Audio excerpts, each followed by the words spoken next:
Fundada em 1951, fez seu IPO na bolsa em 1977. Desde então começou a produzir componentes para motores de combustão, assim como filtros mais para frente também. E hoje mais da metade dos carros que rodam no mundo inteiro tem um componente dessa empresa. Eu estou falando da Metallev. A Metallev, para quem não sabe, é uma empresa controlada pelo Grupo MAHLE, que é um grupo que nasceu em 1920 em Stuttgart, na Alemanha. Hoje conta com mais 77 mil funcionários, um faturamento aí médio anual de 12 bilhões de euros, presença em 34 países, 5 continentes, com 170 plantas industriais, além de 16 centros tecnológicos com 6 mil profissionais especializados para trazer inovação e tecnologia para seus produtos. Então é uma empresa gigante no setor, muito pouco comentada por ser uma empresa aí num setor cíclico, mas conforme eu comentei, ela fornece peças para motores a combustão. E qual que será o futuro dos motores a combustão com o advento dos carros elétricos? É sobre isso e muito mais que eu quero falar com vocês aqui a respeito da MAHLE Metallev. Então fala, sócio, tudo bem? Meu nome é Rodrigo Vicari, eu sou músico profissional aqui na Irlanda, investidor na Bolsa de Valores. Se é a sua primeira vez aqui no canal, seja muito bem-vindo. Todo domingo eu trago uma análise completa das empresas, então dá uma olhada aqui nessa playlist que eu vou deixar aqui em cima. Tem muito mais empresas para você analisar, para que você estude melhor. Então esse vídeo tem um caráter de estudo, tá? Não é recomendação de compra, de venda, de manutenção, de nada. É apenas para te munir com horas de estudo que eu fiz sobre essa empresa em apenas 20, 30 minutinhos aí para você saber sobre tudo a respeito dessa empresa, tá? Então se você gosta desse tipo de conteúdo, eu te convido a se inscrever aqui no canal, tocar o sininho para ser notificado todas as vezes que houverem vídeos novos, dar um curtir aqui para dar uma força pro canal e sem mais delongas, bora pro vídeo.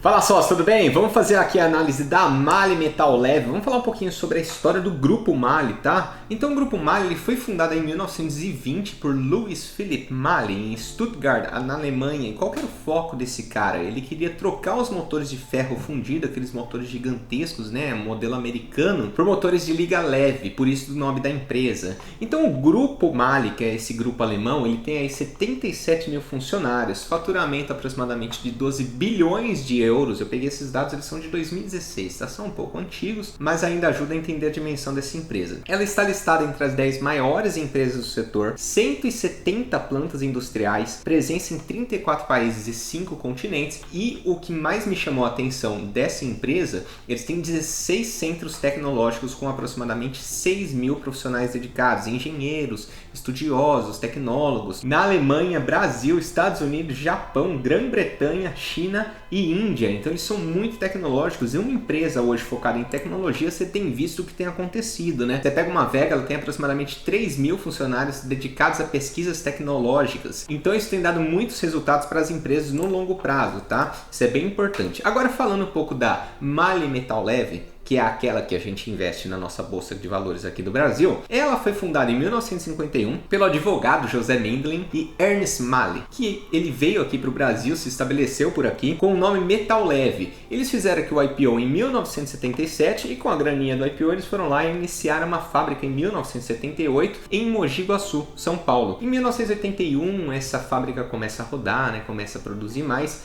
Em 1966 eles passam por uma situação complicada, então eles vendem a participação dessa empresa para o Grupo MAHLE, se tornando então MAHLE Metallev SA. Aqui o corretor ele corrigiu para AS, né? Mas é SA. Em 2002 incorporam a MAHLE Sistemas de Filtração, seguindo aí num novo produto, né? Porque eles trabalham, já vou comentar sobre os produtos deles, representatividade de receita, né? Mas é importante entender um pouco da história, porque a história ela mostra como é que eles chegaram e por que eles chegaram onde eles estão hoje, né? Em 2005 eles iniciam um centro tecnológico no Brasil, na cidade de Jundiaí, orgulho da cidade de Jundiaí. Em 2011 aderiu ao novo mercado, então ela negocia aí somente com ações ordinárias com o código LEV3. Falando um pouco da composição acionária, você vê que é claro aqui que ela tem um controle acionário pelo grupo, né? Então isso que você tem que pensar. Isso é um pró e um contra ao mesmo tempo, né? É um pró porque o grupo ele é gigantesco, ele é muito sólido, muito resiliente, muito consistente. Ele já passou por diversas crises, já passou por diversos momentos.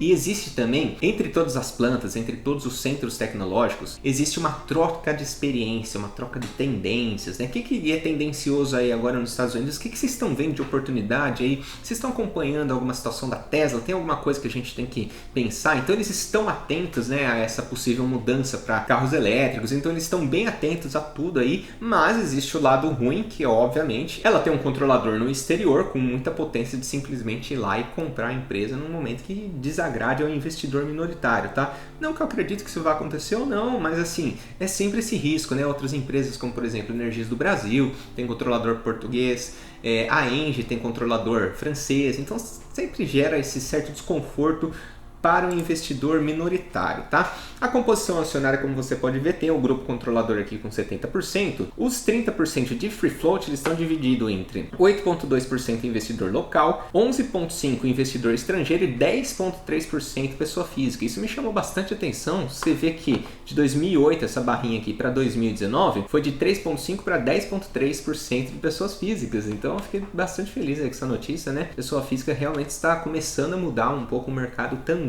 Tá? Criando sua representatividade dentro do mercado. A divisão, você vê que os Estados Unidos ele pegou bastante, né? A maior fatia é dos Estados Unidos. Depois tem Luxemburgo, Grã-Bretanha, Noruega, Holanda, Canadá, Alemanha, por aí vai. E até um pouquinho aqui, vários outros países, né? Eles destacam aqui um pouquinho a Austrália, mas vários outros países têm uma pequena participação nesse free float da Metal Leve. As plantas, para vocês terem uma visão melhor sobre a empresa aqui de Mogi Guaçu, faz pistões e bielas, filtros de ar, filtro de óleo, que é a partir de filtros, né? De uma forma geral. Mogi Guaçu novamente, camisas de cilindro, pinos de pistão, eixo, comando, tuchos, balancinhos. Limeira, um centro de distribuição em Limeira. Em São Bernardo do Campo, eles fazem aqui as bronzinas. Itajubá, Minas Gerais, anéis de pistão e buchas. E o centro tecnológico, ficou péssima essa foto porque é a que tinha no site deles, tá? É um site, por sinal, bem rústico, eu achei bem interessante. É um site com muita escrita, sabe? Aquele modelo bem alemão mesmo, achei bem interessante. E tinha essa foto aqui um pouquinho desfocada, né? Mas é incrível esse centro tecnológico lá na cidade de Jundiaí, né? Então eu já passei lá pela frente, é bonitão mesmo, é bem chamativo. Plantas na Argentina,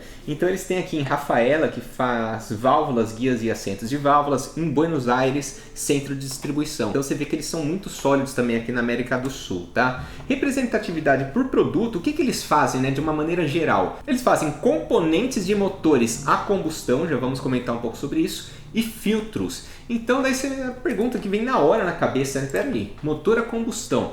O mundo todo está migrando para carro elétrico, né? Essa empresa vai fechar, ela vai falir? Bom, existe sim esse risco, mas do outro lado a gente vê 6 mil profissionais trabalhando para que isso não aconteça. Eles estão atentos, né? A transição, por mais que ela seja explosiva, ela demora um tempo para ocorrer. Não vai ocorrer do dia para a noite, não vai acontecer em 6 meses, igual a tal da taxa dos bancos, né? As fintechs não tomaram todas as taxas dos bancos em 6 meses. Está há 4, 5 anos aí e eles ainda faturam bastante com taxa de banco. Por quê? Porque a transição demora para ocorrer. O mesmo vale para carros elétricos, né? Você não vai sair hoje à noite e comprar um carro elétrico, né? Trocar o seu carro. Ela demora a ocorrer porque ainda tem que viabilizar um custo, né, acessível para toda a população para comprar carros elétricos. Tem que melhorar muito a infraestrutura e eles têm muita vontade de se adaptar. Eles têm muito investimento para se adaptar. Isso eu vejo como um lado positivo da empresa. Mas sim, se hoje acabassem os motores a combustão, eles iriam à falência porque eles não teriam nada para vender. E do outro lado a gente tem filtros aqui, mas uma representatividade bem pequena, né? Os componentes de motores, eles são 89% da receita deles, tá? E que componentes são esses, tá? Você vê aqui que pistões e kits é o mais expressivo, 26%,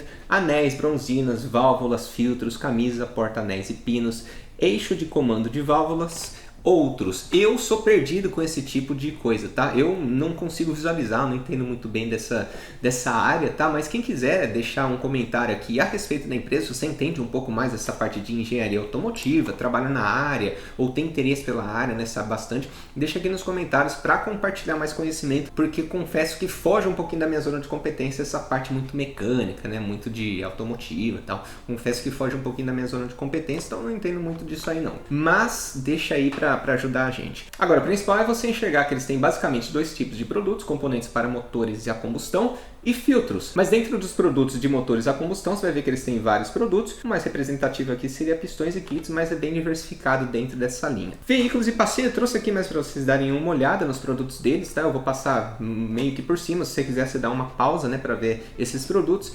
Eles têm essas pecinhas aqui para motores de veículos de passeio, veículos comerciais, serviços, eles têm serviços também, serviço de engenharia, teste de motor, túnel de vento climático, túnel de vento resfriado, testes de módulo, serviço de gerenciamento térmico. E quando você vai para veículos industriais, eles trabalham com vários tipos, né? Inclusive grandes veículos. Você vê aqui máquinas agrícolas e de construção, veículos industriais, ônibus e chassis especiais, empilhadeiras elétricas, motores industriais, tecnologia naval. Então eles têm peças que vão no motor do navio. Óleo e gás, então você vê aí que eles também têm aqui camisas de cilindro, unidades Power Cell, pinos de pistão, anéis de pistão para esse tipo de segmento. Veículos ferroviários, a mesma coisa, camisas de cilindro, unidades Power Cell. Então eles fornecem para Deus e o mundo, né? Inclusive tem um dado bem interessante que quase 50% dos veículos no mundo, eles têm alguma peça da metal leve no motor a combustão. Eu não sei se esse dado já se atualizou e se é mais do que 50%, mas a última vez que eu vi é isso. Então você pensa em todos os veículos do mundo,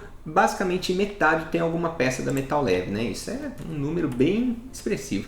Veículos especiais, isso aqui parece um tanque de guerra, né? Mas é uma retroescavadeira. E aqui o mercado de atuação, né? A gente tem que entender duas coisas quando você estiver lendo o release da metal leve, quando você estiver estudando ela melhor, né? Você tem que entender que ela trabalha com dois mercados de atuação. O primeiro é o EO, ou você vai encontrar como OEM. Tá? Que seria o equipamento original. Ela vende direto para a montadora. Então a gente já vai falar sobre os clientes deles, é Volvo, Volkswagen, Ford, Fiat. Ele vende essas peças para a montadora. Então o motor da montadora já sai com as peças da metal leve. Mas eles também têm o que eles chamam de aftermarket. O que seria isso? São peças de reposição que vai para a oficina, vai também para concessionárias, né, que vai fazer um reparo no carro. São peças originais, mas são de reposição. Então eles têm esses dois mercados. E como que eles se complementam? Vamos supor que a economia está bem. A economia está bem, está todo mundo comprando carro, maravilha. Aí provavelmente o que você vai encontrar? O equipamento original indo lá para cima, porque as pessoas estão comprando muito carro novo, muito carro novo. Agora entramos numa recessão. O que você vai fazer? Você vai comprar um carro novo na recessão? Você não vai, você vai manter o seu.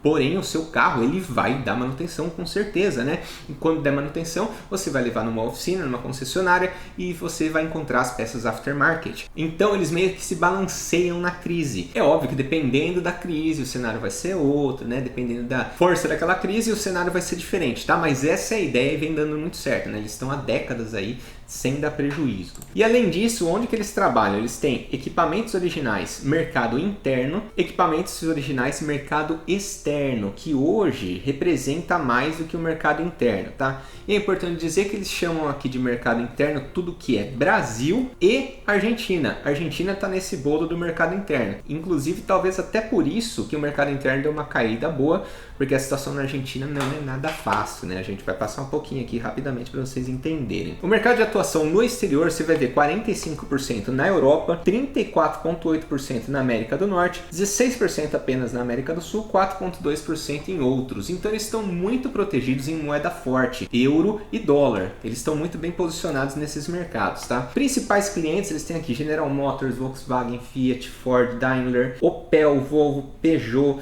John Deere, Renault, Scania, Caterpillar, Honda, Hyundai e outros. Então eu coloquei aqui para vocês terem uma ideia da potência dos clientes deles, né? Então 50% desses carros já saem com o motorzinho deles, né? Com o motor não, né? Com as peças deles no motor. O mercado doméstico, eu quis trazer isso aqui para vocês porque eu acho bem interessante. Isso é análise do mercado, tá? Não necessariamente da metal leve, tá? Então, setor automobilístico na Argentina, dá uma olhada a queda que deu. Dá uma olhada nessa coluna B, janeiro a dezembro de 2018, comparado a janeiro a dezembro de 2019. Por que você não trouxe 2020? Porque eu gosto de ano cheio para esse tipo de análise. Então, hoje o ano cheio que a gente tem para analisar é 2019. E você pode contar comigo que eu vou trazer atualizações de como as empresas estão se saindo, tá, ao longo do tempo. Então é importante mencionar que essa análise que eu faço aqui, eu tenho dois tipos de análise. Uma, ela é mais duradoura, ela não é perecível, né? Você vai analisar hoje a metal leve, essa análise vai valer pelos próximos 2, 3, 4 anos. Porque é a qualidade da empresa, né? A estrutura da empresa, é a perspectiva de crescimento. E eu também tenho análises de resultado.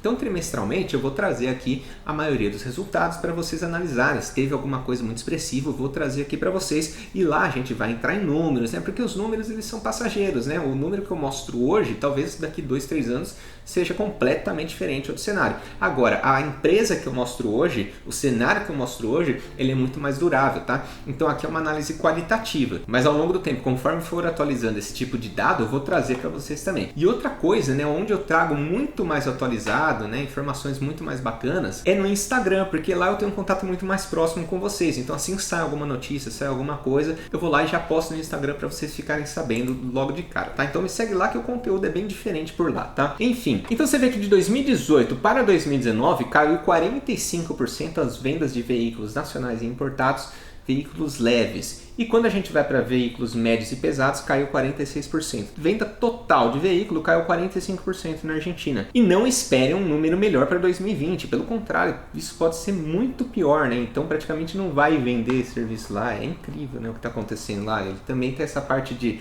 exportação e importação, balança comercial super negativa. Eles estão passando por uma hiperinflação lá. Inclusive a análise contábil da Argentina é diferente, né? Eles têm um outro tipo de análise contábil para mercados hiperinflacionários. Então a situação está bem complicada lá, tá? Produção total de veículos foi 32% a menos. A Metal Leve sofre com isso? E muito, né? Obviamente que ela sofre muito. Ela tem o aftermarket para compensar? Tem, mas não necessariamente é a mesma demanda. A pessoa ela pode simplesmente manter o carro até o carro quebrar, né? Se ela não tem dinheiro nem para ir para o aftermarket, como é o caso da crise da Argentina, tem muita gente lá que não tem dinheiro para consertar o carro, muito menos para comprar um carro novo. A Metal Leve ela sofre muito com isso. O mercado doméstico trouxe aqui produção e venda Brasil e Argentina, então você vê que Brasil ele está dando meio que um fôlego para o mercado interno, né? Para esse mercado doméstico deles, né? Que é Brasil e Argentina. Porque diferente de queda de 45%, houve aí uma queda na produção de 2,9% e de vendas de 3,8% para veículos leves. E veículos médios e pesados, eles conseguiram compensar, inclusive, as vendas de veículos. Aumentou em 6,5% e a produção dos veículos diminuiu em 4,7%. Então, o Brasil está meio que segurando as pontas dessa crise, né? Mas quando você tem um país puxando demais para baixo, não dá, né? Não dá. Se tem um país, ele está puxando demais o resultado para baixo, isso atrapalha demais a empresa. Então, a gente tem visto resultado complicado da Ambev, da Grendene, da Fras-le, da Metal Leve também não podia ficar de fora, né? Se tem mercado na Argentina, é um pró e um contra, né? Pró quando tá indo bem. No momento tá bem complicado. Produção de veículos nos principais mercados de exportação. Então aqui dá para você ter uma ideia de como que tá a produção na América do Norte e Europa. E aqui é interessante, né? Aqui eu trouxe de 19 para 2020. Apesar de não ser ano cheio, você vê que também está caindo a produção nesses países desenvolvidos. Mas ainda assim não tá caindo tanto. Então eles ainda conseguem prosperar muito com essa presença internacional. Essa renda, essa receita em dólar e euro faz muito bem para a empresa. Representatividade da receita, para que você tenha uma ideia, né, quanto que vale o equipamento original e o aftermarket, eu coloquei aqui que o equipamento original corresponde a 65% da receita total da Metal Leve. No mercado doméstico, 46%, exportação 54%, então é quase que meio a meio. Já no aftermarket tem muito mercado doméstico e pouco de exportação, é 77% contra 23%. Exportação por região geográfica, normalmente trazendo aqui, você vê que a Europa ela abraça aí 45% da exportação, América do Norte 34%, América do Sul 16% e outros 4,2%. E agora as perguntas comuns que eu recebo bastante lá no Instagram, inclusive. Se ela só fabrica componentes para motores a combustão, como ela vai sobreviver no longo prazo com a popularização de carros elétricos? Resposta, ainda não se sabe exatamente. Mas a transição demora a ocorrer e eles têm 16 centros tecnológicos estudando isso. Então eu sempre me empolgo nos vídeos, eu acabo trazendo essas respostas antes mesmo de eu trazer a pergunta, né? Enfim, perguntas, ela é como a WEG? Eu vejo a Metal Leve com muitos bons olhos, ela é uma empresa excelente, tá? Excelente, ela vai muito nessa linha também de inovar tecnologicamente, centros de pesquisa, igual a WEG, né? Então sim, ela é muito boa, só que ela é menos diversificada. A WEG, ela tá abraçando mais produtos, ela está crescendo muito em outras linhas, ela está crescendo muito em outros países e ela está transformando a receita dela muito mais do exterior do que no mercado local. Muito por conta que o mercado local, ela é líder em market share nos produtos que ela trabalha, na maioria dos produtos, na verdade. Então eu vejo que ela perde nessa diversificação. Vantagens de se investir na Metal Leve. Ela é controlada por uma das maiores empresas do mundo, principalmente no setor que ela está inserida. É uma empresa altamente tecnológica, eu vejo isso com muitos bons olhos novamente. Empresa super consolidada, troca de experiências e tendências ao redor do mundo, conforme a gente conversou. Eles têm essa conversa entre 16 centros tecnológicos, explicando as tendências, o que está dando certo na Europa, que poderia dar certo no Brasil, o que está dando certo nos Estados Unidos, que poderia dar certo na Índia, sabe? Eles têm essa troca de experiência muito positiva para a empresa. Mais de metade dos carros no mundo possuem componentes da LEF. Eu não sei se é mais ou menos, tá? Mas está lá na média, pelo menos 50%, porque eu não trouxe um estudo super atualizado. Eu vi um antigo que era menos 50%, eu vi um pouco mais atualizado que era acima de 50%, eu não sei exatamente o número agora, mas sim, eles estão presentes aí em muitos carros do mundo, isso é com certeza. Confiabilidade, história, solidez, resiliência e seriedade, inclusive isso são meio que características alemãs, né? Quando você acha um fornecedor para comprar componentes para um motor, isso é importante para a empresa, isso é muito importante, porque é difícil achar um fornecedor para esse tipo de produto tão específico, customizado, tecnológico, tá? Então, uma vez que você acha esse fornecedor, é difícil você sair. Você fala, a empresa é alemã, a empresa é séria, a empresa está no mercado há 100 anos, né? Nunca deu um grande problema, vem atendendo bem os clientes, entrega na data certa, está inovando, sempre inovando tecnologicamente, não tem por que eu trocar de fornecedor, né? Isso é um ponto positivo para ela, tá? Tem produto para atender momentos distintos de mercado, conforme a gente conversou na crise, ela entrega o aftermarket, no tempo de bonança ela entrega diretamente para o fabricante, para a montadora. No verde desde 1999, então é uma empresa cíclica complicada, né? Ela passa por momentos de mercado na economia, mas ela está no verde, ela está trazendo resultado, ela está trazendo lucro ao acionista desde 1999. Agora, o resultado dela não é tão bonitinho assim, sempre crescendo, né? Ele é bem bagunçadinho, tá sempre no verde sim, mas ele é meio bagunçadinho e ela distribui muitos dividendos, tá? Agora ela deu uma segurada para passar por essa crise, mas a maior parte do lucro que ela tem, ela distribui em dividendos. Então é uma ótima empresa aí que paga dividendos de uma forma muito coerente, uma forma muito sólida, tá? Muito resiliente, eu diria. Desvantagens de se investir, controladora alemã. É um pró e um contra, conforme a gente conversou, né? É sempre desconfortável você ter uma controladora com 70%, né, de controle em outro país, né? Podendo gerar um conflito de interesse aí de longo prazo com a empresa, tá?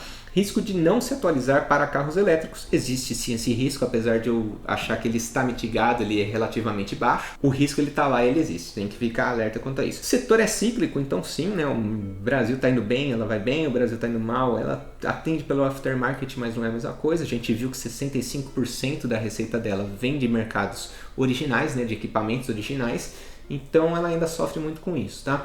E o portfólio não é tão diversificado, ela tem poucos produtos, né? Essa é a verdade, ela tem poucos produtos. Enquanto tiver um controlador no exterior tomando todas as decisões estratégicas da empresa, fica difícil, por exemplo, a pessoa que está no Brasil falar, ó, seria legal se a gente vendesse isso, né? Acaba não conseguindo. E até por isso que eu comento que é uma vantagem, mas é uma desvantagem ao mesmo tempo ter um controlador no exterior. Então, se esse vídeo te agregou de alguma forma, já deixa eu curtir aqui para que mais pessoas sejam beneficiadas com essas informações. Muito obrigado pelo seu tempo e atenção disposta. Até o próximo vídeo.